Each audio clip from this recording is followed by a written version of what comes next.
தமிழுக்கு விஜய் பண்ண வணக்கங்கள். இன்னைக்கு நம்ம இந்த வீடியோவில் எதை பற்றி பார்க்க போனால் சுரல் வெப் சீரிஸை பற்றி தான் இன்னைக்கு நம்ம இந்த வீடியோவில் பார்க்க போகிறோம். இந்த வெப் சீரிஸை பற்றி சொல்லணும்னா நம்ம கதிர், ஐஸ்வர்யா ராஜேஷ் இவங்க வந்து சுரல் 1ல் வந்து பார்த்திங்கன்னா நம்ம ஐஸ்வர்யா ராஜேஷ்க்கும் அவங்களோட சிஸ்டர் நிலா அவங்களுக்கும் பார்த்திங்கன்னா சில சம்பவங்கள் நடந்திருக்கும். ஸோ அந்த சில சம்பவங்கள் என்னென்ன அப்படின்னு கண்டுபிடிச்சி குற்றவாளி பக்கத்துலேயே இருக்க மாதிரி காட்டி இந்த சீசன் 1 வந்து முடிச்சிருப்பாங்க. ஸோ சீசன் 2 ஸ்டார்ட் பண்ணி சும்மா செம்மையாக பட்டையை கிளப்பிட்டு இருக்காங்க. ஸோ இந்த கதையில் பார்த்தீங்கன்னா ஒரு 8 பெண்களை வச்சு, அதுவும் மட்டும் இல்லாமல் நம்ம லால் அவர்களை வச்சு, நம்ம கதிர் அவர்கள், அப்புறம் ஐஸ்வர்யா ராஜேஷ் அவர்கள், ஸோ இந்த மாதிரி நிறைய பேரை வச்சு சரியான சம்பவத்தை கொடுத்துருக்காங்க. ஸோ வெறித்தனமாகவும் சூப்பராகவும் இந்த வெப் சீரிஸோட 8 எபிசோடும் செம்மையாகவே கொடுத்துருக்காங்க. ஸோ ஃபஸ்ட்டு ஒரு 4 எபிசோடுக்காக கொஞ்சம் ஸ்லோவாக மூவ் ஆகிற மாதிரி இருக்கும். ஸோ அடுத்த 4 எபிசோடு வந்து ஃபாஸ்ட்டாக ட்ராவல் ஆகிற மாதிரி இருக்கும். இந்த வெப் சீரிஸோட ஸ்வீட் அண்ட் ஷார்ட் ஒன்லைனர் என்னென்னு பார்த்தீங்கன்னா, நம்ம லால் அவர்கள் வந்து நம்ம ஐஸ்வர்யா ராஜேஷ் அவர்களுடைய கேஸை எடுத்து வாதாடுறாரு.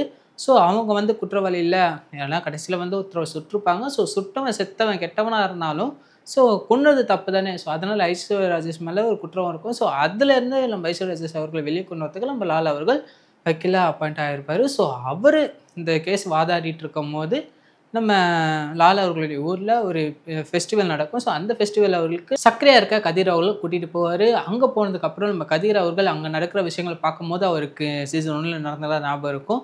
ஏன்னா அதே மாதிரி கோயில் திருவிழாவில் தான் வச்சு சம்பவம் செஞ்சாருங்க. ஸோ அதே மாதிரி சம்பவம் இந்த கோயில் திருவிழாவிலையும் நடக்குது.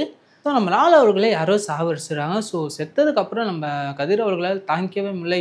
ஒருவேளை இது கொலையா இல்லை தற்கொலையா? ஒருவேளை கொலையாக இருந்தால் இது எதுக்காக செஞ்சுருக்கணும், ஒருவேளை தற்கொலையாக இருந்தால் அவர் எதுக்காக இந்த தற்கொலை செஞ்சுருக்கணும்னு சொல்லி பல கோணத்தில் யோசிக்கிறாரு. ஸோ அப்போ தான் வந்து கொலை நடந்த இடத்துல ஒரு பொண்ணை கண்டுபிடிக்கிறாங்க, அரெஸ்ட் பண்ணுறாங்க, ஜெயிலில் வைக்கிறாங்க. அந்த விஷயம் வெளியே வந்ததுக்கப்புறம் அந்த பொண்ணை தொடர்ந்து ஒரு 7 பொண்ணுங்க வந்து அரெஸ்ட் ஆகுறாங்க. நான் தான் லால் அவர்களை கொலை பண்ணேன் அப்படின்னு சொல்லி.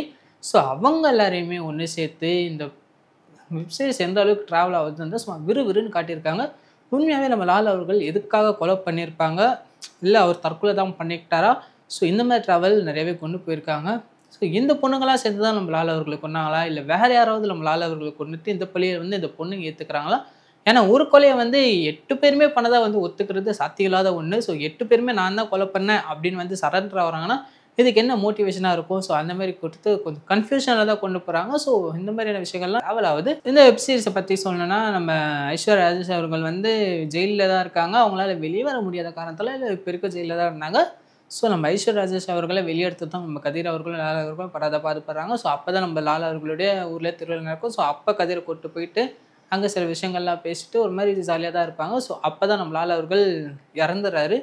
ஸோ நம்ம லால் அவர்கள் இறந்ததை நம்ம கதிரால் தாங்கிக்க முடியல. ஸோ அது மட்டும் இல்லாமல் இந்த கேஸை வந்து நம்ம கதிர் அவர்களே வந்து எடுத்துக்க சொல்லி அங்கே இருக்க போலீஸ் ஆஃபீஸர் சொல்கிறாங்க. ஸோ வேறு வழி இல்லாமல் நம்ம கதிர் அவர்களே இந்த கேஸை எடுத்து நடத்துகிறாரு. ஸோ பல கோணத்தில் விசாரணை நடத்தும் போது தான் பார்த்தீங்கன்னா, ஸோ அந்த இடத்துல ஒரு பொண்ணு இருக்குது. அந்த பொண்ணு தான் கொலை பண்ணியிருக்குமோ ஒரு சந்தேகத்தில் அந்த பொண்ணை பிடிச்சி ஜெயிலில் போட்டு விசாரிக்கிறாங்க. ஸோ அந்த பொண்ணை தொடர்ந்து இன்னும் 7 பேர் வந்து அரெஸ்ட் ஆகி நான் தான் அந்த கொலையை பண்ணேன்னு சொல்லி வாண்டடாக வந்து அரெஸ்ட் ஆகுறாங்க ஒவ்வொரு போலீஸ் ஸ்டேஷன்லேயும்.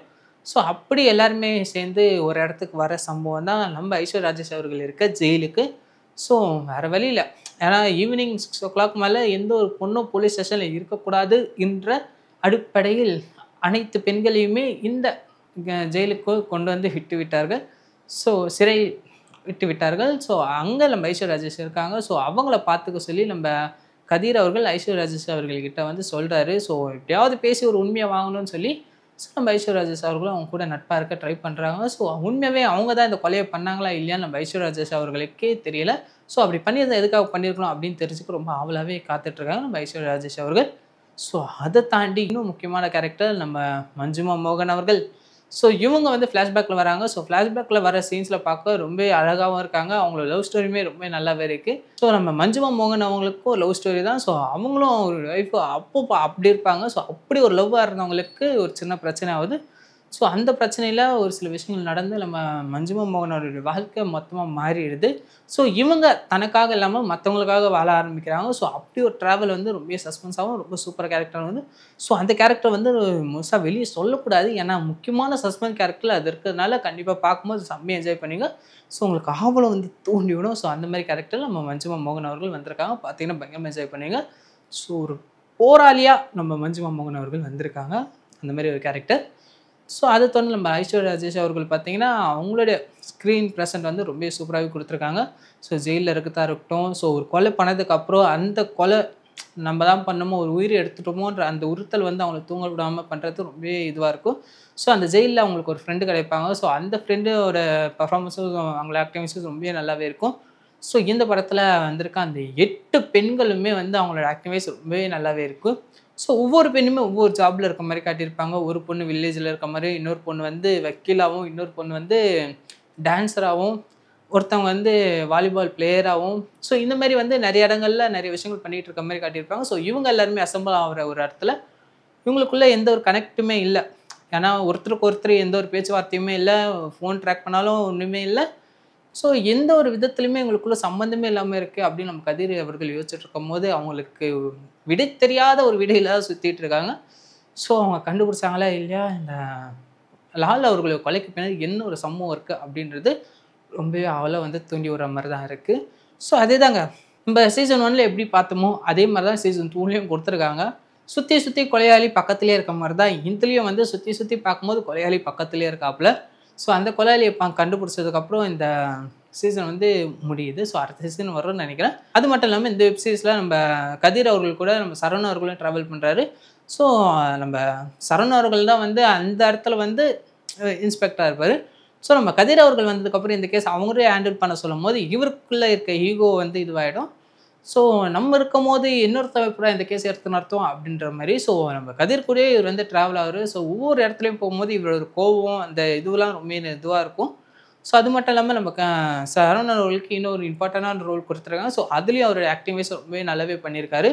இல்லை முக்கியமான ஒரு கேரக்டர் இருக்குது. ஸோ அந்த கேரக்டரோட பேர் சொன்னாலும் இல்லை அதில் ஒரு வரி சொன்னாலும் அந்த கேரக்டர் வந்து நான் வெளிப்படுத்துகிற மாதிரி ஆகிடும். ஸோ அதனால் கொஞ்சம் சஸ்பென்ஸாகவே இருக்கட்டும். ஒரு முக்கியமான கேரக்டர், முக்கியமான கதாபாத்திரம் அதை வந்து பொத்தி பார்த்துக்க வேண்டியது தான் ரிவ்யூஸோட எங்களோட கடமை. ஸோ அந்த சஸ்பென்ஸ் உடச்சிட்டா இந்த படத்தில் இந்த வெப் சீரிஸில் எதுவுமே இல்லாத மாதிரி புஷ்ஷுன்னு ஆகிடும். ஸோ அந்த நாங்கள் புளி போன்ற அப்படி உடச்சிருவோன்ற முடிவு வந்துட்டேன். ஸோ மற்றவங்க ரிவீல் பண்ணுறாங்களோ இல்லை, நான் ரிவீல் பண்ண தயாராக இல்லை. ஸோ அந்த கேரக்டர் சஸ்பென்ஸாக இருந்தால் தான் உங்களுக்கு பார்க்க ஒரு நல்லாவே இருக்கும். ஸோ பார்த்து என்ஜாய் பண்ணுங்கள். அதை தாண்டி இந்த வெப் சீரிஸில் வந்து பார்க்குறதுக்கும் என்ஜாய் பண்ணுறதுக்கும் நிறைய விஷயங்கள் இருக்குது. முக்கியமாக இந்த வெப் சீரிஸில் சாங் ரொம்பவே நல்லாவே இருக்குது. அந்த சாமி அந்த வச்சுருக்க அந்த சாங்ஸ் ரொம்பவே நல்லாவே இருக்குது. பார்த்தீங்கன்னா பயங்கரமாக வைப் பண்ணுவீங்க. ஸோ அந்தளவுக்கு பயங்கரமாக கொடுத்துருக்காங்க. கௌரி, சம்யுக்தா, மோனிஷா, ரீனி, அபிராமி, நிக்கிலா, கலைவாணி இவங்க எல்லாமே முக்கியமான ரோலில் வந்திருக்காங்க. ஸோ அந்த 8 பெண்களுமே இவங்க தான். ஸோ இந்த 8 பெண்களுமா சேர்ந்து ஒரு விஷயம் பண்ண ட்ரை பண்ணுறாங்க. ஸோ அதை வந்து நம்ம ஐஸ்வர்யா ராஜேஷ் அவர்கள் கண்காணிக்கிறாங்க. ஸோ இவங்க ஜெயில் எக்ஸ்பீரியன்ஸ் எப்படி போகுதுன்றத ஜெயிலில் வச்சு செம்மையாக காட்டியிருக்காங்க. ஸோ கடைசியில் அந்த குற்றவாளியை கண்டுபிடிச்சாங்களா இல்லையா, இல்லை தற்கொலை தானா அப்படின்னு வந்து ரொம்ப இன்ட்ரெஸ்டிங்காக கொண்டு போயிருக்காங்க. பார்க்குறதுக்கு அவ்வளோ என்ஜாய்ஃபுல்லாக இருக்குது. ஸோ கண்டிப்பாக பார்த்து என்ஜாய் பண்ணுங்கள்.